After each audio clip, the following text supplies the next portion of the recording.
Hi there. Welcome to Apple World. A portion of his partners actually need him to choke them in the manner in which Scene says they were his dearest companions after he was dead. No, I didn't see that during the time we were working with him. Stunning new subtleties have emerged as of late about the homicide of hip-hop legend Biggie Smalls. What's more, Biggie's mother is currently getting down on Diddy for benefiting from her child's passing after Diddy as of late played out a variety of terrible kid works of art at the VMAs, including the tune I'll Be Missing You, which is committed to Biggie. Fans via online entertainment have reignited the discussion encompassing Diddy and Biggie's relationship, which clearly wasn't generally as cordial as Diddy claims. As a matter of fact, Biggie's mother, Voletta Wallace, said that Diddy just began cherishing Big Deal after he passed on, and she likewise uncovered that she told Big Deal not to trust Diddy. Curiously, this sounds basically the same as what Diddy's previous guardian, Gene Arrangement, said about Diddy's public accolades for his late spouse, Kim Watchman, guaranteeing that these recognitions Diddy generally does to pay tribute to individuals who have passed are simply promulgations. All that was promulgation, man. You understand what I'm talking about. Puff did what he ordinarily does. He's going to make individuals do whatever, goes for their hearts and what they feel. You've got to take a gander at the man's activities, man. However, Diddy's most recent recognition of Biggie is another PR trick to divert individuals from the genuine truth about Biggie's passing. Furthermore, what precisely did Biggie's mother say regarding her child's relationship with Diddy? We should get into it. That wasn't me. That is even today. I'm attempting to pay attention to a portion of the words. What? What did he say? It's been a long time since the passing of hip-hop symbol Christopher Wallace, otherwise known as Biggie Smalls. Also, right up to the present day, his homicide remains formally inexplicable. In any case, assuming you ask Biggie's fans, the majority of them will let you know that they accept Scene Diddy brushes was somehow involved. What's more, clearly, Biggie's mom shares these equivalent doubts. To give you some specific situations, Diddy and Biggie previously connected in 1992 when Diddy organized to meet Biggie after seeing an article on him in the Source magazine. At that point, Diddy was still with the A&R division of Uptown Records, and after he heard Biggie's demo, he marked him for Uptown. In any case, under a year after the fact, Uptown terminated Diddy, and afterward Diddy sent off his own name, Terrible Kid Records, taking Big Deal with him. Close to this time, Big Deal became companions with Tupac Shakur, and as per Big Deal's partners, Big Deal and Tupac were extremely close, frequently voyaging together and hanging out at whatever point they weren't working. In any case, their fellowship reached a conclusion following the 1994 episode, when Tupac was shot multiple times in the hall of Quad Keep Studios in Manhattan. Tupac scarcely made do, and since the assailants were subsidiary with Awful Kid, Tupac was persuaded that Biggie realized the assault would occur and didn't caution him. In any case, Biggie denied this and guaranteed he had no information on the arranged assault. Both Biggie and Diddy were higher up in the structure while the shooting occurred. Nonetheless, when the police showed up, Diddy looked pretty loose, while Biggie looked really stunned and concerned. One fan remarked on this video, saying that from Big Deal's nonverbal communication, he really looked shaken and had close to zero insight into any of this. Puff, then again, realized without a doubt that this occurrence was the flash that lighted the East Coast-West Coast hip bounce contention. Furthermore, unfortunately, both Tupac and Big Deal were killed not long after each other.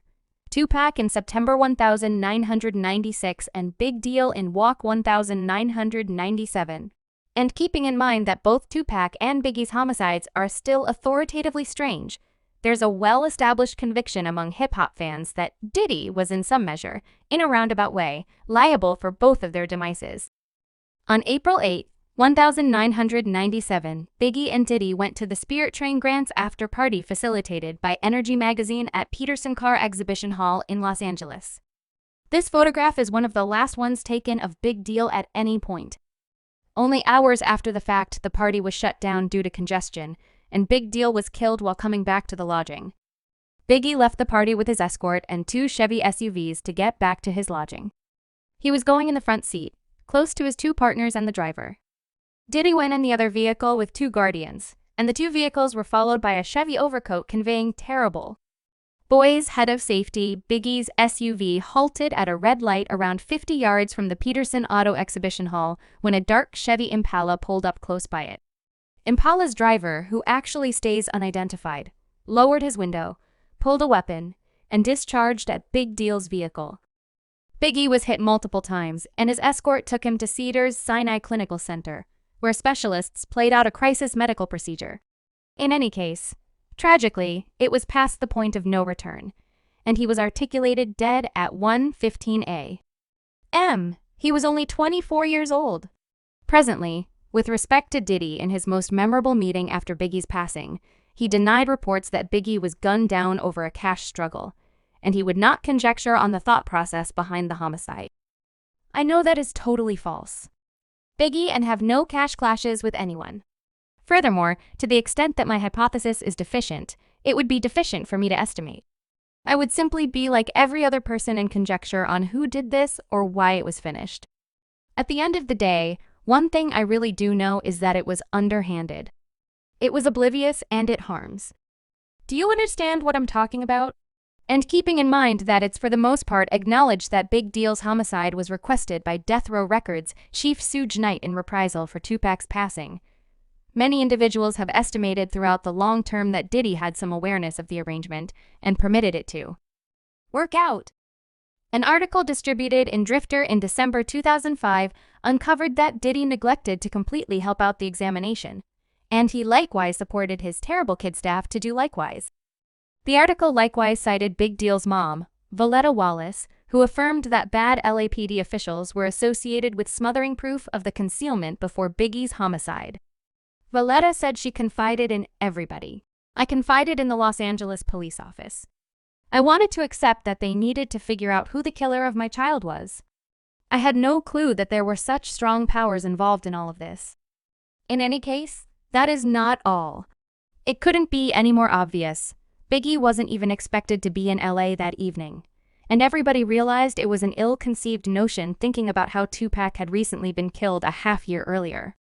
As indicated by previous Terrible Kid Records leader Kirk Tunnels, Biggie should head out to London to begin a worldwide press trip. However, at that point, Diddy brought everyone together and told Biggie to remain in LA. He should leave that early morning, go to London, and we would show up for 2 or 3 days. And afterward, he would return to New York and return home. Did he call Scene P? Diddy, or whatever his name was during that time, called late Friday night or early Saturday morning, saying he wouldn't go to London.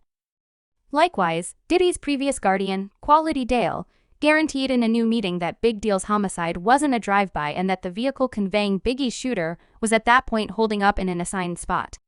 There wasn't a drive-by vehicle remaining there at the corner as indicated by Quality. Individuals who were recruited by Terrible Kid as Biggie's guardians didn't do all that they could to safeguard him. Individuals who were guardians and enormous didn't do everything possible to prevent it from being large. Presently, it remains indistinct if and how much Diddy knew about the arranged hit on Big Deal. In any case, what we can be sure of is that Diddy and Big Deal were never essentially as close as Diddy claims. As a matter of fact, Big Deal's mother, Voletta, wrote in her diary, "I accept that Scene cherished my child after he was dead. I used to let Christopher know constantly not to trust Scene."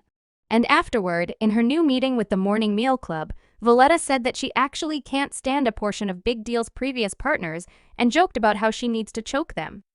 A portion of his partners actually need him to choke them. So, since Diddy again performed I'll Be Missing You at the current year's VMAs, fans are presently again hauling him for taking advantage of Biggie's demise. One fan remarked on Diddy's VMA execution, "He diddly Diddy is actually living off of Biggie's passing such a long time later." Also, another fan, Diddy, truly possessed Big Deal's distribution and professed to sob for him.